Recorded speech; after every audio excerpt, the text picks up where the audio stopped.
今集玩樂派帶你去一個秘密小花園野餐，沿路可以睇靚景，可以當係留喺香港嘅一個小旅行啦。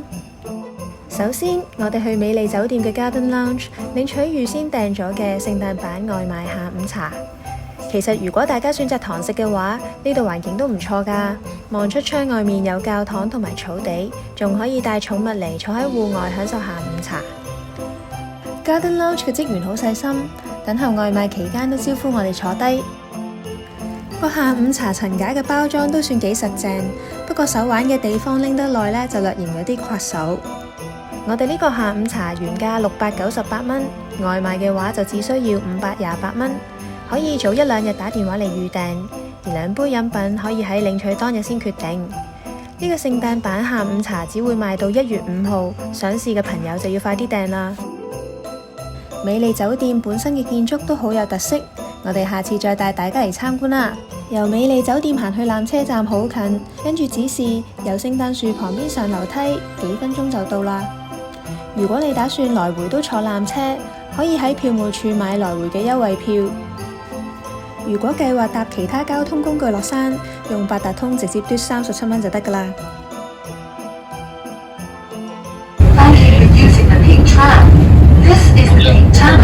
落車之後上扶手電梯，從凌霄閣行出嚟，向右望會見到呢個路口，跟住指示牌行20分鐘就會到山頂花園。呢20分鐘路程基本上都係上坡，拎住比較多嘢嘅朋友可以考慮直接坐的士去山頂花園。而揀步行嘅朋友，大約5分鐘就會去到柯士甸遊樂場，呢度都有草地同埋涼亭，可以野餐。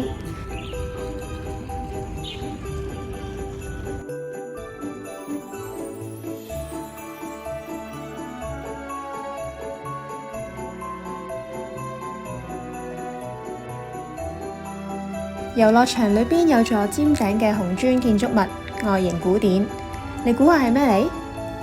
竟然係一個公廁嚟㗎！呢度仲有個維多利亞式設計嘅噴水池，好多人都會喺度打卡。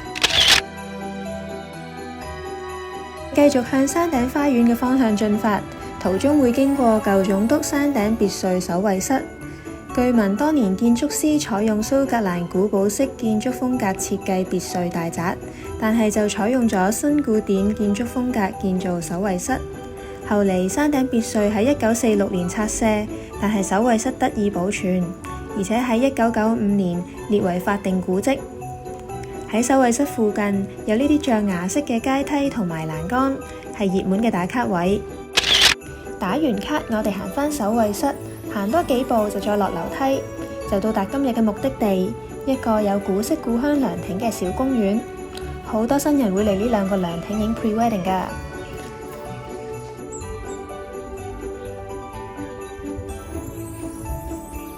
呢度都比山頂花園少人，喺度除口罩野餐都算安全。去野餐打卡要帶啲乜嘢呢？當然唔少得要帶張格仔布鋪喺地下啦，喺12蚊店就揾到㗎啦。除咗個下午茶之外，仲要帶啲小食，例如果仁同水果，令到個畫面更加豐富。另外，餐具同飾物都好緊要。我哋呢啲裝住果仁同水果嘅兜仔就係去 Fusion 買嘅。其他裝飾喺家品店或者文具店都可以揾到。如果大家想更加方便嘅話，可以喺淘寶 search 野餐、拍照道具，都有好多已經配襯好嘅打卡套裝賣。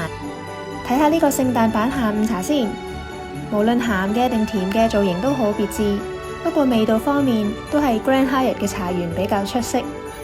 美麗酒店呢個下午茶嘅餅乾麵粉味比較重。英式鬆餅嘅忌廉同埋果醬都唔夠茶園嗰個咁好味。喺咁多款點心入邊，我哋覺得佢嘅 macaron 係最好食嘅，只係食到最尾都會覺得有啲啲甜。提提大家嚟呢度野餐記得帶蚊怕水同外套。入冬之後比較早天黑，呢度大約5點鐘就會開燈。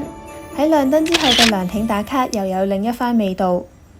野餐完，大家可以行返凌霄閣坐1號小巴或者15號巴士去香港站。你有食過邊啲酒店嘅外賣下午茶呢？打完卡不妨 tag 返我哋 @merrymakingpie 同我哋分享你嘅靚相啦。仲有記得訂閱我哋嘅 YouTube 頻道同埋 follow 我哋嘅 Instagram merrymakingpie 啊！下次見啦，拜拜。